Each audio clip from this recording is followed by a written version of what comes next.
Everyone. My name is Lynn Brown. I'm an executive director of NYU's John Bradamus Center, a center devoted to public policy, issues of governance and lawmaking, and civic dialogue.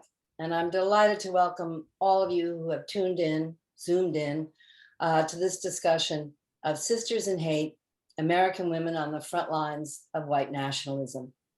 I'll introduce our panelists in a minute, but first wanted to just frame our discussion today. For many of us, I think the presence and impact of a white supremacy, white nationalism movement might have just first come crashing into our consciousness with Charlottesville, isolated incidences over the last 4 years, and then certainly with the events of January 6th and the rioting at the US Capitol.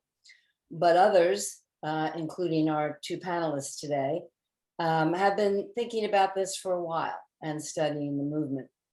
And with our author today featured a particular angle in the white nationalism supremacy movement, and that is the role of women, with a predominant visual presented by the media of angry white men. She takes us on a personal journey into three lives of women who are part of this movement to get at the mainsprings of their motivation and their belief system. So our two stars today are Seyward Darby, not only the author of this book, her debut book that we will be discussing, but editor-in-chief of the Activist magazine, and formerly a person who's held editorial positions at Foreign Policy and the New Republic. Joining Ms. Darby is Faiza Patel of the Brennan Center and co-director of the center's Liberty and National Security program. She's a frequent commentator on national security issues from major news outlets and served in senior positions in a range of international groups. And let me at this point thank our colleagues and co-sponsor the Brennan Center at NYU. They're a leader in a number of conversations going on in the nation right now and setting the standard across those issues, whether it's voting rights, protection of civil liberties, the role of national security balanced with civil rights. So we're gonna have a lively discussion today, I'm sure. A few housekeeping notes.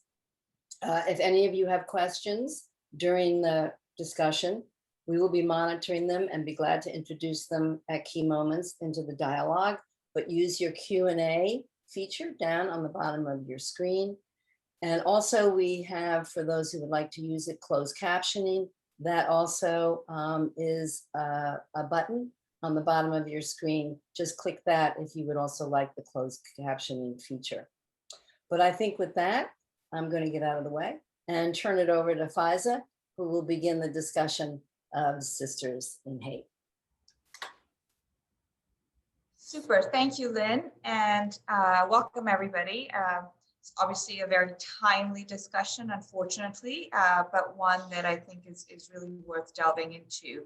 And I hope all of you have read Seyward's book. If not, go out and buy it because it's really phenomenal, and you need to read what she has to say. So with that, let's just sort of jump right in, Seyward. And why don't you tell us a little bit about, like, so what got you interested in this issue? Why did you write this book? Yeah, well, first of all, thank you so much for having me, to everyone at NYU and the partnership between the centers. I'm really honored to be here. And I started working on this book very soon after Donald Trump's election in 2016. I was struck in reading about the so-called alt-right, which was getting attention, and it had especially been getting more mainstream media attention since Hillary Clinton gave a speech about the alt-right that August. And I was struck by how women were never mentioned. They were never quoted. They were never, talked about as being at events. And the space was described as a bunch of angry white men. And it is a very misogynistic space. The far right always has been, but we also know, based on history, that women have often been involved in hyper-misogynistic movements and have, in some cases, been leaders in those movements. And so I was interested in who the women were who were a part of the alt-right. And I was also interested in why no one was talking about them, why they were not appearing in coverage of the alt-right. So I started looking for them. They were not difficult to find. They were all over the internet, as so much of the far right is. And I then spent several years, I wrote a magazine article first, and then ultimately turned it into a book. I spent time looking at individual women's stories, speaking to women, or reading their stories online. Many of the women I followed and reported on were prolific bloggers and sort of internet creatures, and had been for almost 2 decades now. And then I also did a lot of historical research looking at comparisons dating back to the end of the Civil War, mostly in the United States, which was the area of my focus, but also looking at some international comparisons. And I was interested in looking at the different roles women have played in far-right movements over time, how those roles have changed or how they haven't changed. And again, I was always interested in this absence of why, when we talk about whether it's fascism or white nationalism in the United States, women don't get mentioned very much and haven't been mentioned very much over time. And I was perpetually curious as to why that was. Why were they being written out of this history? So what's the answer? Why are they being written out of this history?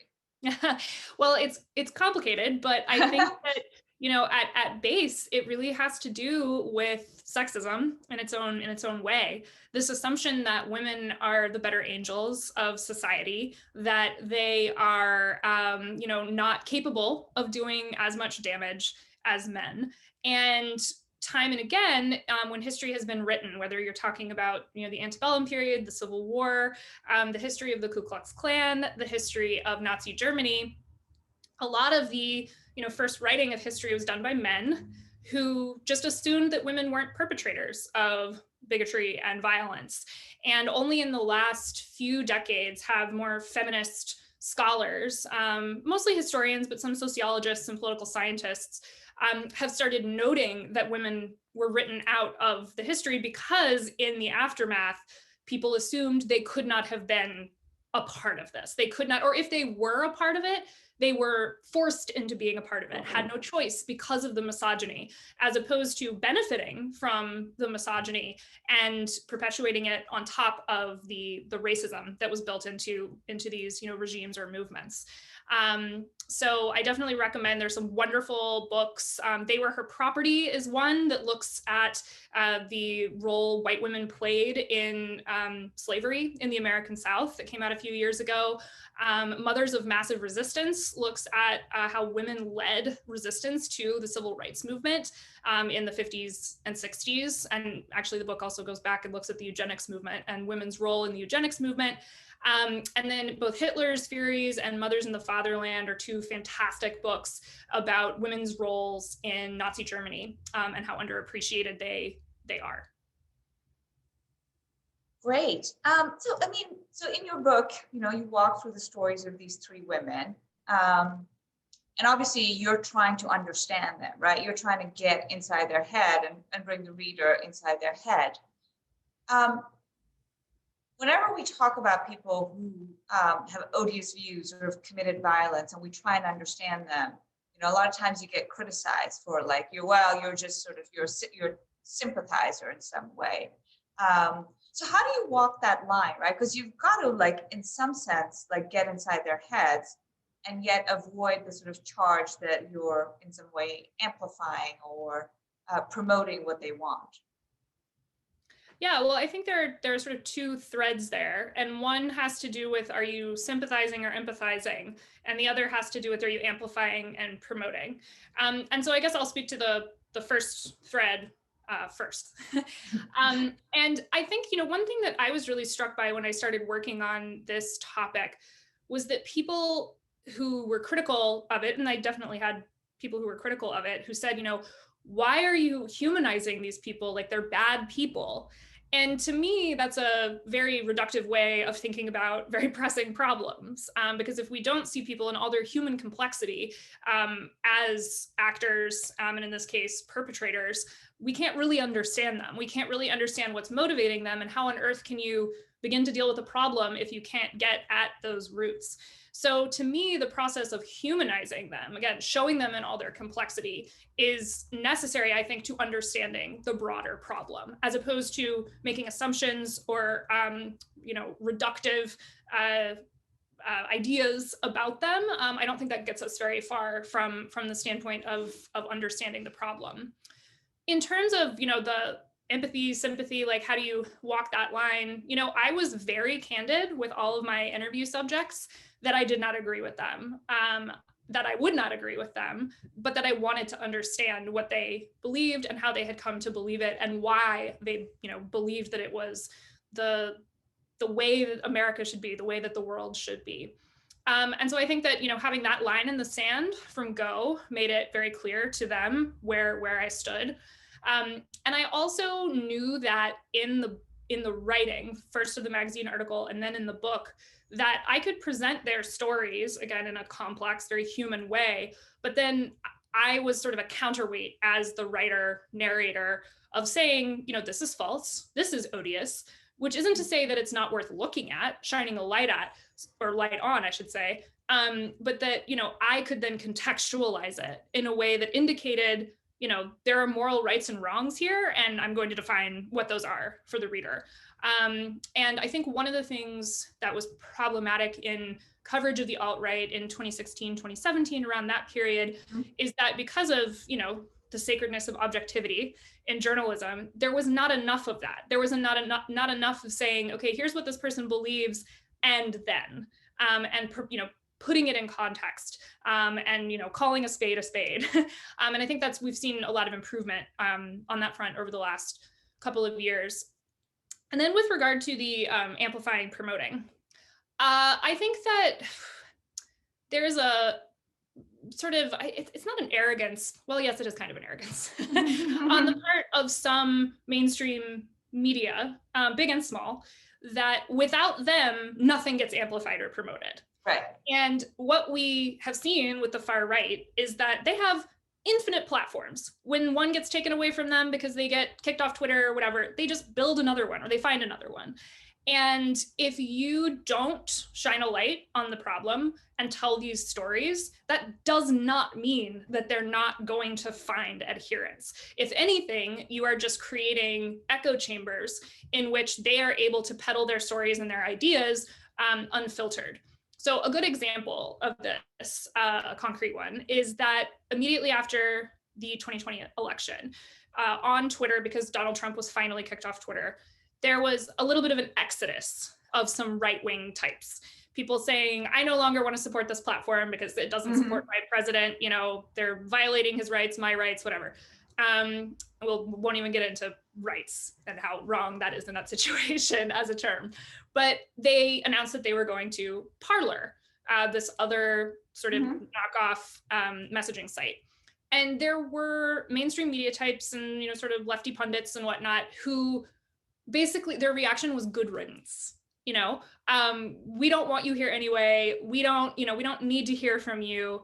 And I sent a message to another person, a woman who covers the far right. She's a historian. And I said, is it just me or is this actually really scary?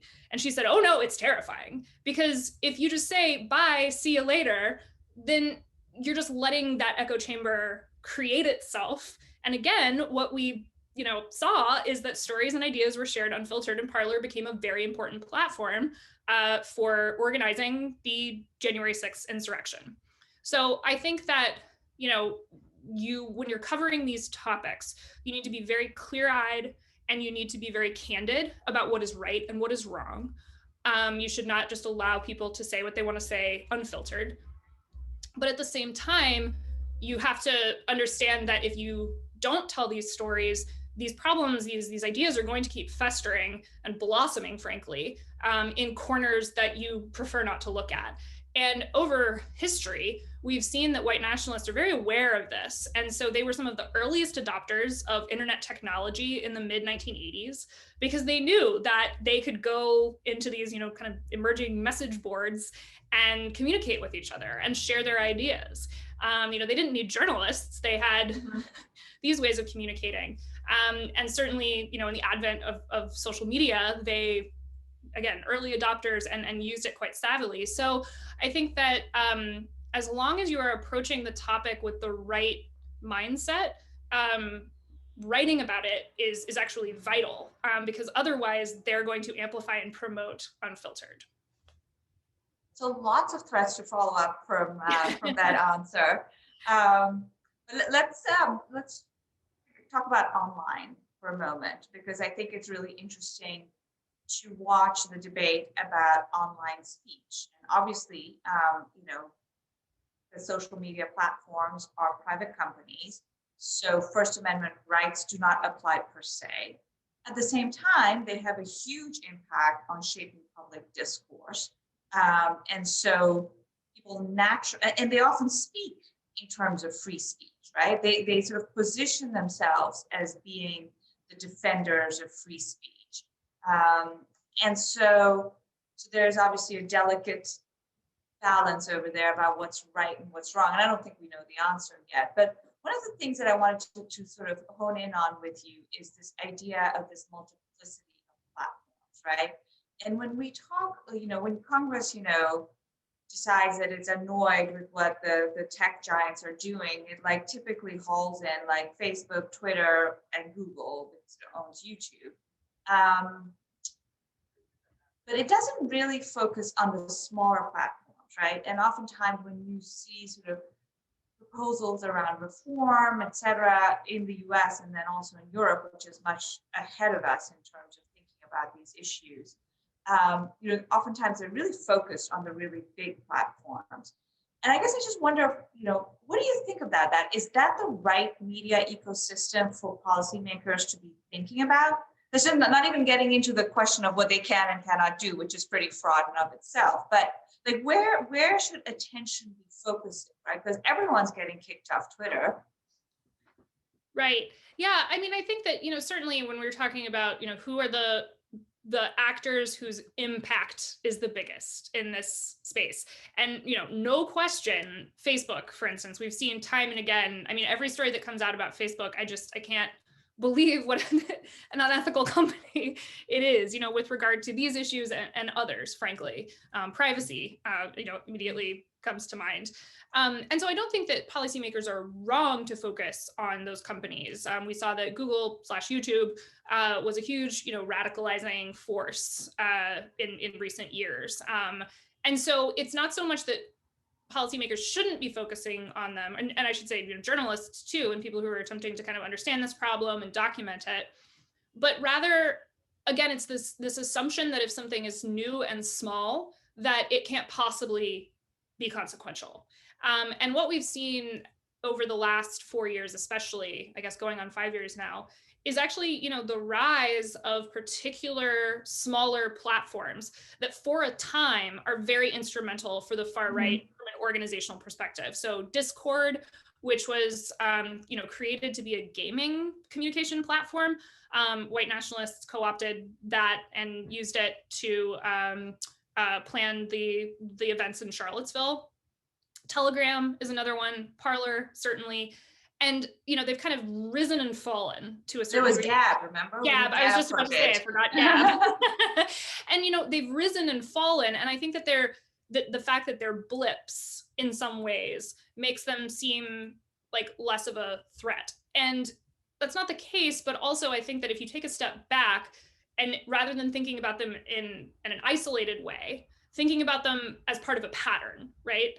Of how are these platforms being developed, who's developing these platforms, what are their goals, what are their aims, and sort of evaluating them as part of a wider ecosystem as opposed to, specific, like individualized. It's funny, as I'm saying this, I'm realizing that this is actually also the way to think about lone wolves as violent actors, because one of the big problems with the way that we've approached particularly violence in the white nationalist space for decades now is this idea of the lone wolf, the person who was not a part of a group per se, but he was out there, doing what he was doing, but we found him, we convicted him, and job done.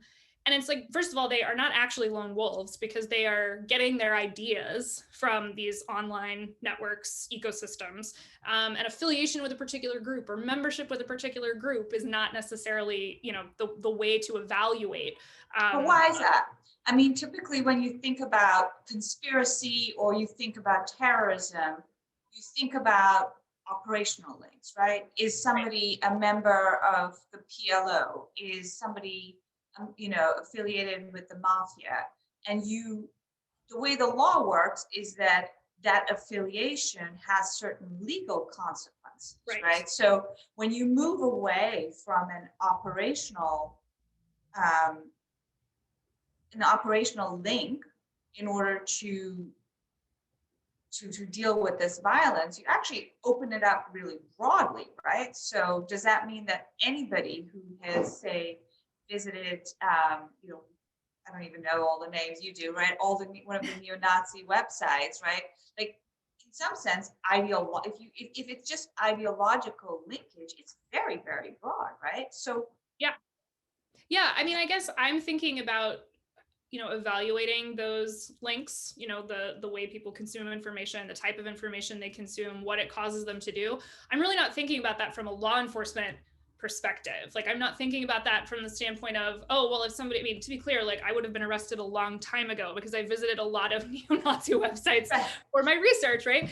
So that's not what I'm saying at all. It's more, and this is maybe gets into the broader question of, is this a law enforcement issue? And it is to a certain degree, but it's also an issue of tech regulation. It's also an issue of how do we define free speech? And I can't recommend enough this article that Emily Bazelon wrote for the New York Times Magazine a few months ago that basically asks the question, you know, when free speech as we define it, means you're drowning in lies and disinformation, does that mean we're at a moment where we need to reevaluate what we mean by free speech and how we, you know, think about regulation of free speech? And I'm not a lawyer. I do not, I'm not going to pretend to know the answers, but I thought it was a really like thought-provoking article. So all this is to say, you know, I think that I do worry, certainly from a civil liberties standpoint, you know, what it means if you have visited a website and someone's knocking on your door. That's not really how I'm thinking about this. I'm thinking about it more from the standpoint of how do we map this problem and how do we understand how, sorry, a siren, it must be. Welcome to New York. I was about to say, welcome to New York. But, you know, not thinking about it from the standpoint of how do we then crack down on people, but rather, you know, having a better understanding of the forces that are providing them with fuel and information. And then thinking about, well, how can we potentially regulate those? Or how can we potentially think about, you know, promoting a certain kind of media literacy, for instance, you know, amongst younger generations, so that they, you know, understand when they are reading disinformation versus, you know, actual news. So, Yeah. I mean, go ahead. I get that, but I do think that it's important also for journalists to recognize that the way they frame issues and the way they tell stories actually does have an impact on the response, right? And you say this, you make the point about how, you know, you visited all of these websites and you could have been arrested. You know, I know, a young English Muslim researcher who had exactly that, who in fact went to jail and was kept there, you know, for 3 days before he was finally released because he was literally doing counterterrorism research. So, I mean, those issues are not theoretical for minority communities. Now, the question is whether those same problems will manifest in the same way when you're talking about a majority population, which I think is a bit of an open question. Yeah, no. And to be clear, like that's why I do not like thinking about any of these issues strictly through the lens of security and law enforcement. Because I think that is where you then, you know, start to see the situation that you just described. And, you know, one thing in the wake of January 6th, there's been a lot of talk amongst people who research the far right about whether or not we need, you know, new terrorism statutes. And as many people have rightly pointed out, the problem is it might seem like that in a very like, okay, sure, like this was arguably an act of terrorism. Should we be rethinking, how we deal with terrorism? But what we've seen historically is that even when new policies are put in place because of something the majority population, someone in the majority population has done, the people who ultimately suffer disproportionately are often minority individuals. And so this is why I'm always, and it's so funny, we've already started talking about solutions, not my strong suit. But I think that, when I say, we should be, when someone commits violence and we realize that they have been, posting, like Dylan Roof is a good example. When he murdered those people in Charleston at Mother Emanuel, it was revealed that he had, where he was consuming his information, the ideas that he was consuming and then parroting. No, he was not, part of the Oath Keepers or some other militia group, but he was not disconnected from ideas. This was not something that he just came to in his own head. And so it's more a question of, you're going to constantly be playing whack-a-mole, quite frankly, if you think of people in this very discrete way and not connected to wider ecosystems of hate and disinformation, and then think about, okay, well, how do we potentially disrupt those systems? So that doesn't necessarily mean arresting people who go to the websites. It's a bigger question from a policy, regulatory, and yeah, I mean, I could go off into talking about education and media literacy and all these different things, but that's like, to me, it very quickly moves from a law enforcement and security question into something else. Mm-hmm. Yeah, I mean, I think it is interesting because, you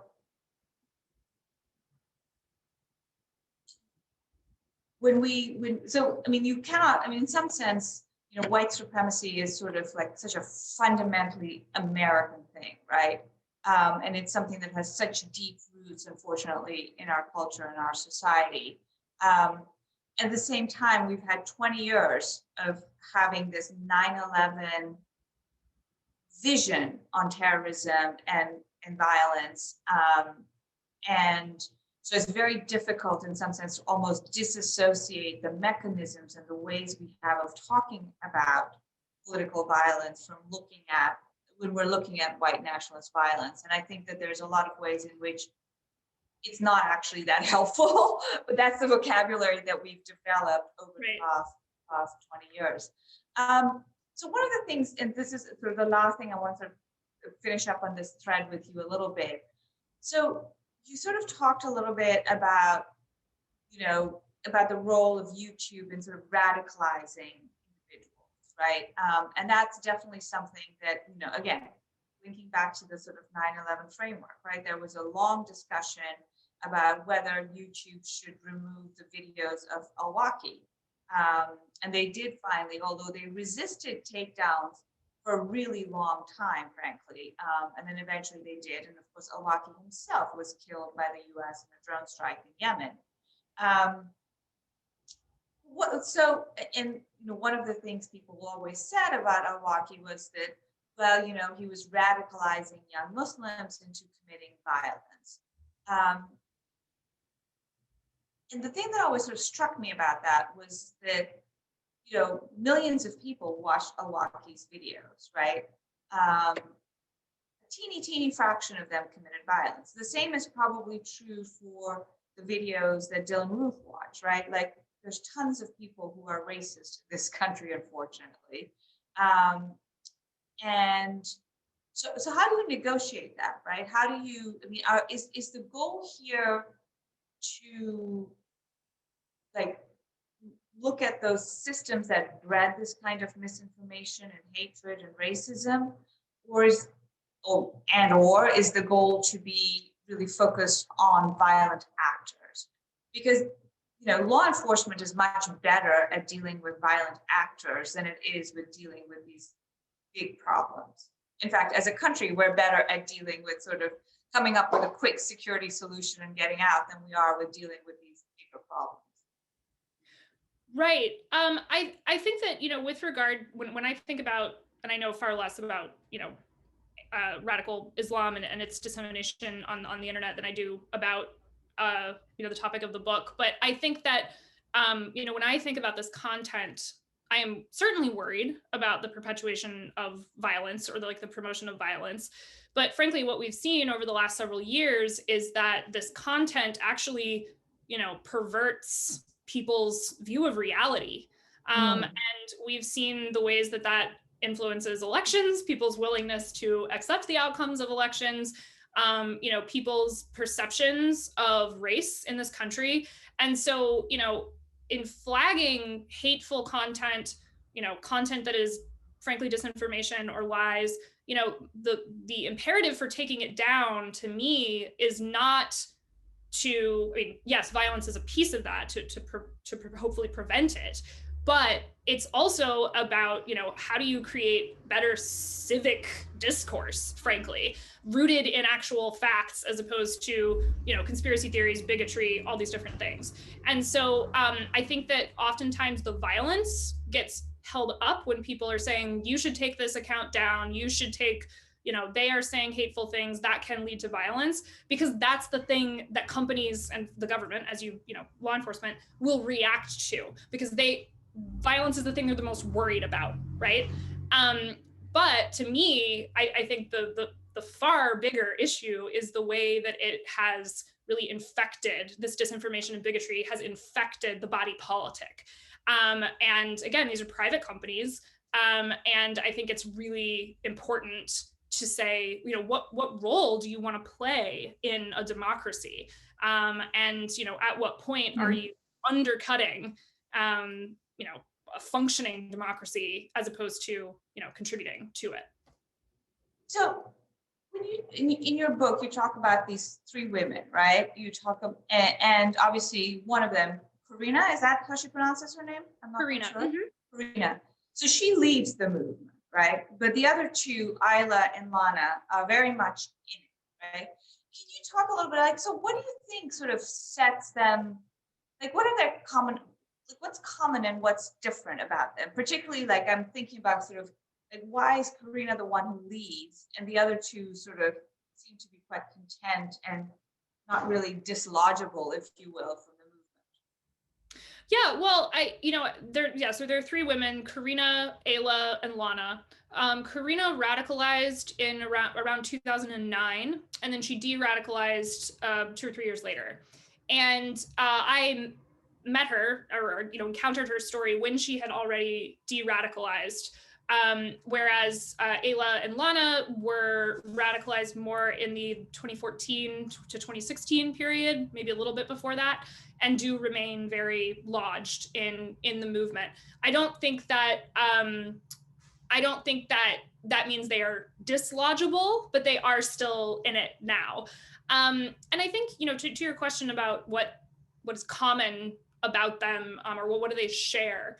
And I think that the short answer to that question with regard to anybody who is, immersed in white nationalism is that there is no type. There is no, here are the 5 things that define, people who get into this space, who become radicalized.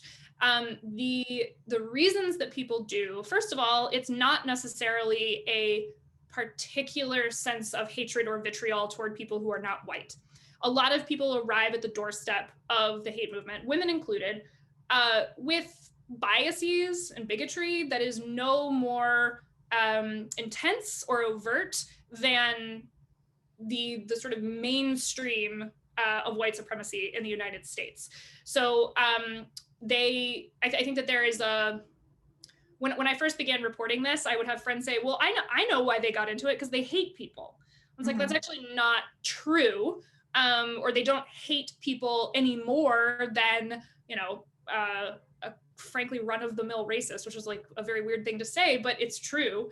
And so what, brings people, women included, to this space is a sense of looking for something that they feel like they do not have in their lives. So that can be a sense of belonging, community, purpose, a narrative to explain something, their place in the world, the way they feel the world is treating them. It is also a place where people can find power, whether you're talking about in a broad sense. And Lana, one of the 3 women, has a media company that she and her husband have built that peddles white nationalism, and that is certainly power from a number of different standpoints. But it can also mean power in a more intimate sense, power in their individual lives, like in their intimate lives. And so people come to this space as seekers. They come because they have a need set that's out of whack, where whatever it is that they do not feel is being filled in their lives, this space offers them.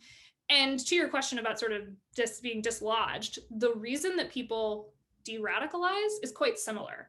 It's not because they wake up one day and say, oh, I realize that this is bad, that, these ideas I've had are hateful, that I am harming people with the way that I, am thinking about the world. It's often, that's, I guess the shorter way of saying that is that a switch does not flip. Mhm. It's an accruing of factors. And whatever they were getting out of the space, again, purpose, belonging, community, power, all those things, they are no longer getting from it. And so they, start looking for it somewhere else. And de-radicalization is thus tricky. And there's some interesting research from the last couple of years about how just because someone leaves, says, I am no longer a white supremacist, I no longer believe that, I am no longer, if they were a part of a group, I am no longer part of that group, doesn't necessarily mean that the mindset changes. And the process of, particularly for someone who's been immersed in it for a longer period of time, there is interesting research showing that it's actually akin to an addiction. So when you're trying to kick an addiction, you might have relapses, you might have, sort of compulsive behaviors toward it. There's sort of like an interesting, almost like neurological approach to considering de-radicalization, not just from the standpoint of have you left, but have you also begun to combat or shed the ideas that you absorbed when you were in that space? Yeah, I mean, this point that you make about power is really interesting, particularly in the context of the story of Lana, right? Who clearly kind of wants to be in it and wants to be sort of seen, I think, as being, a prominent voice on these issues. And I think my sense was, and you'll correct me if I'm wrong, is that that was the same with Ayla, right? Or Ayla, I don't know how you pronounce it, right? Like she also sort of kind of wanted to create a profile for herself, but it's particularly pronounced when we talk to Lana. How does that sort of feeling, these women fit in with what is like a really an overtly misogynistic culture, right? Which sort of seems to want to put women in certain boxes, but these women clearly don't want to be in those boxes, or even when they're in those boxes, they're sort of like in the case of Ayla, like she's trying to like expand that box and grow it, right? Yeah, I think that when we think about women, and like I think this question may have come up in the chat a few times too, why would women want to be a part of a misogynistic movement? You have to remember, I think, a couple of things about the far right. First of all, yes, it is absolutely misogynistic, but it's also a deeply pronatal space. If your entire, reason for fighting is to preserve the white race, you need women to have babies to preserve the white race. And so, this is something we've seen not only in white nationalist, groups and movements in the United States, but in the Third Reich, they gave medals to women based on the number of children they had. And young Nazi officers, if they saw a woman wearing, a medal of a certain degree, you're supposed to stop in the street and salute her. And so motherhood becomes, the having children, raising children, perpetuating the race is a very political act. And so, yes, you might be told, this is the box you need to fit in. You need to predominantly be a mother and a wife, but you're being told that is, this incredible privilege and duty, and that it is political. And so it's not presented in a way that seems circumscribed. The other thing I think to remember about this space is that women are often simultaneously, treated in a sexist manner because it is a sexist space, but also told you are special because you put a good face on this movement. So if you develop a profile And Lana, at one point, I quote her in the book saying, women can get away with saying hard things because they speak more softly. I'm paraphrasing. But Right. basically, when you see a big burly dude who has like a swastika on his forehead who's saying something, you can imagine someone who's, kind of pondering whether or not this way of thinking is for them, who might say, okay, that's too much. But then if you have an attractive, articulate, wife and mother who is saying the exact same things, maybe fewer, slurs, but the substance is the same. Women are literally told you are important. You are important spokespeople for our movement, and that I think there's a lot of power in that. And then I think the other thing is that this idea that women are always going to act in their interests purely as women, as opposed to as white women, is something that I think I often and I get it. It's difficult to wrap your head around, but they are in this space closer to a certain type of power that they want than they otherwise would be. They feel close to people who are at the top of the social hierarchy, white men.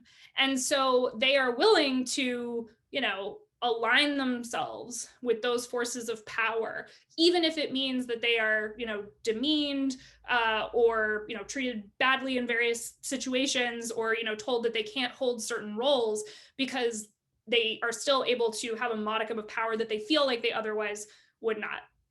The last thing actually I should say about all this is that if you ask, and I asked women in this space about the misogyny, they will very quickly say there is no misogyny. And they will say that what we define as misogyny, they simply define as the way nature intended gender roles to be. So There's also, this very quick disavowal of the idea that misogyny even exists. And I've then pressed and pointed out examples where, I think what was said to them, or, something that has been said in the wider white nationalist ecosystem is misogynistic. And another sort of argument they will then offer is, well, the people who are doing that are just trying to get a rise out of people like you. They're just trying to get a rise out of the liberals. They don't actually mean it. Behind the scenes, they have so much respect for women. And so there are kind of these layers of justification that come into play. And, there are definitely women who have gone into the white nationalist space and de-radicalized in part because they felt very demeaned as women. But in my experience, I did not encounter women for whom that was the story. If anything, I found that if they were treated badly, they doubled down. A good example of this is a woman who, she goes by the name Brie Fauché, which is not her real name. And she, at one point, was being treated pretty badly by white nationalist men. She had a YouTube show where she talked about white nationalist ideas, and people were making fun of her and, I don't know, being like, get a husband, what are you even doing? Mm-hmm. And she kind of disappeared for a couple of months online, came back, and she had indeed found a husband, and was basically like, okay, so I did the thing and I'm still here and I still believe the same things. And so again, you have to consider, okay, so it's not the treatment by men that matters here. It's something else. It's the sense of purpose, the power, or whatever it is that's keeping someone engaged. And I understand why that can be a very difficult thing to grasp. And it is certainly, I've had so many moments in working on this where I just say, what are they thinking, right? But the fact is that people are fragile creatures emotionally and psychologically, and people can really, presented with, abuse, frankly, can make bad choices.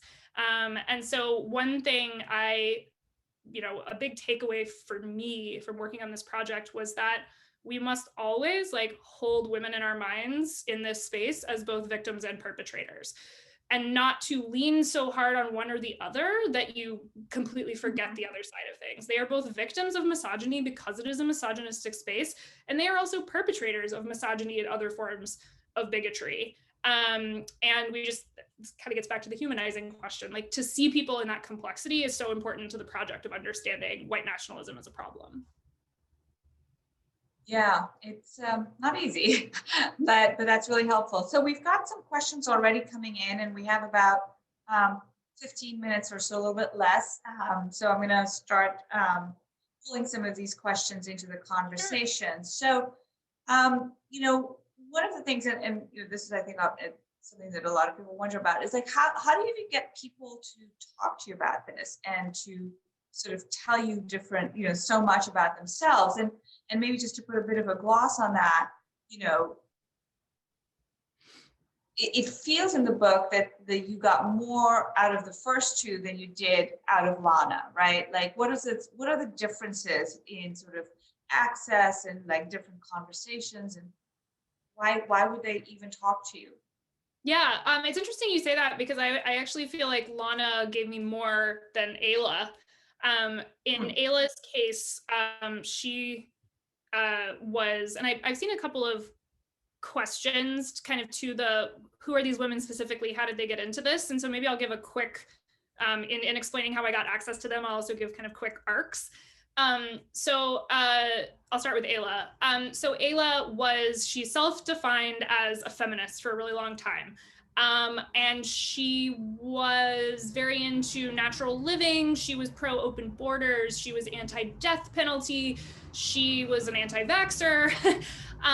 And, you know, really considered herself very much on the left. We can certainly go into a discussion of whether or not her definition of feminism is, you know, the definition I would apply to feminism. It is not, but still, that is how she identified. And those were kind of the communities that she ran in at the time in California. What really kind of anchored her through all of these different, you know, kind of political ideas was that motherhood was the most important thing to her. She wanted to be a mother. Not only that, she wanted to be a mother that other mothers looked up to. She wanted to be the most mother of mothers. So like, I spoke to people who went to graduate school with her, who said, you know, she came to, I don't remember if it was like a thesis reading or what, but some sort of capstone event for the people who were in this program. And it was all women. It was a women's spirituality program. And she like nursed her child through the thesis presentation. And the people I spoke to who were there said to us, that was just a signal of like, she needed to be just one step more extreme as a mother, you know, really showing off, you know, how maternal she was. And over time, she also, you know, wanted to become more spiritual. And so she became a Mormon because she was really interested in like traditionalism and, you know, sort of embracing this idea of being a mother and a wife as like the most power a woman can have. And she felt very disenchanted over time. I'm very much reducing this. Please, everyone, read my book because they're stories. But she claims to have become very disenchanted by other women asking her why she was becoming so retrograde, why she was becoming more conservative. And then she started to find community online with women who were much more on the right, and women who said, you have nothing to be ashamed of. Like, if you want to be this and be that, you know, don't listen to those feminists who tell you that being a wife and a mother is not everything there is to life. Over here, it's the most important thing you can do. And so that was, and I'm again very much reducing it, but that was kind of the thing that really pushed her into that space, or I should say, made her choose to go into that space.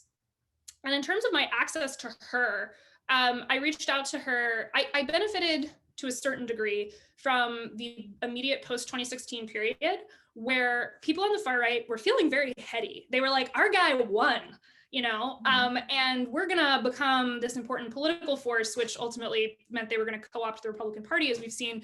But like at the time, you know, we're gonna start our own political party. We're gonna matter. We're gonna rise up, blah, blah, blah. And so when I approached them and said, this is who I am, this is the project I'm working on, I'm not going to agree with you, but I want to understand. I think Ayla, who was someone who was very much, she was a very prolific tweeter, blogger. She made headlines in a couple of like national publications at various points for saying provocative things online. She was very much a person who, you know, was feeling heady in that moment. And so she gave me a lot of access, not a lot of access, but, you know, I could interview her at the time. And then over the course of working on the book, she cut off that communication and encouraged her followers to send me mean notes and things like that.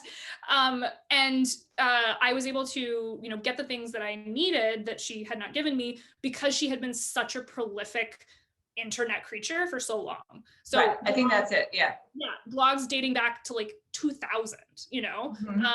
and all of these women, I should say, were born in 1979. So, which was that a coincidence?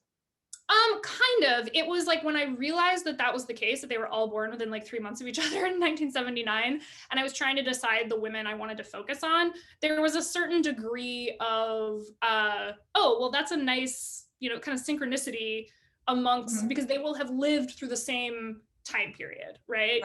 Not in the same places. Their stories are obviously different, but they will have, you know, been young American women, white American women at the same time. And I thought that that was, you know, it's not scientific per se, but it was a nice synchronicity. Kind of cool. Yeah. So then Corinna, who is the first person in the book, the one who has radicalized and de-radicalized, I found her because she had been written about by the Southern Poverty Law Center because she had de-radicalized. And I was very interested in having one main character in the book be someone who had gone through that entire arc. And in her case, it was nothing about motherhood or spirituality or even necessarily having a big profile. She was a person who really struggled to make human connections and who really, like, the way I describe it in the book is that it's like she's someone who, for her feelings, the things that she really feels have to be very extreme. And she was a person who had put on like various kind of like, not extremist, but unusual identities over time, like tried them on for size. And she was also a person who had never really thought that much about race. She'd been raised in Oregon, which is historically one of the whitest states in America, and for a long time didn't even allow Black people to be there. And just had never thought about it. You know, she's like, white is the norm, like that is who I am. And then when she, you know, started to kind of communicate with people online who were white nationalists, they were some of the first people who were giving her things to think about with regard to her whiteness. And so she absorbed them because they didn't sound so bad. It was about being proud of your heritage. It was about, you know, being, you know, an ethnic group just like anybody else. Of course, that's a slippery slope into, you know, a really toxic way of thinking. And so she was I don't want to say she was a vacuum because that's not fair, but she was definitely a person who didn't have like an anchoring thing otherwise. You know, for Ayla, it was motherhood and this desire to really be cherished and held up and, you know, told she was wonderful because she was a mother. And Corinna didn't have something like that. It had way more to do with just seeking a sense of belonging and, you know, just any way of seeing the world. And then Lana is interesting. She is arguably the scariest to me of the three, because I feel like I see pieces of myself in her in a way. And this was another reason I was very interested in this project, was I was curious to find, to look this right in the eye, right? And to not assume that, oh, we must be so different, but rather like, what are the familiarities? What are the ways that, you know, this person made these choices in life and I made these choices in life, and like, how did we even get there? And Lana was someone who, you know, was raised to question things. I was raised to, you know, never take, you know, the most common way of thinking is the right way of thinking, you know, to question, to do my own research, so to speak. And she was a person who was very much raised that way. And she ultimately came to this. So she was raised in the Pacific Northwest as well. And she was a kind of grunge kid who listened to Coast, like the AM radio show where, you know, people who claim to have been abducted by aliens, amongst other, I mean, there are other interesting people who've been on Coast to Coast, but like that was kind of her media diet. And she was a person who got really interested in kind of counterculture thinking and conspiracy theorizing, and just got more like deeper and deeper into kind of esoteric ways of thinking. And in the aughts, there, thanks to the internet, there was this explosion of like conspiracy communities places where people could talk about, chemtrails and alien abductions and like sacred pyramids and I don't know, like all these things that are supposed to explain other things. And white nationalism is a conspiracy theory. It is rooted in the idea that there is, some great replacement consciously happening that is, intended to take out the white race. And so she, I think, was a person who wanted to have power, to really have a profile in this space, to be a person that other people listened to and learned things from.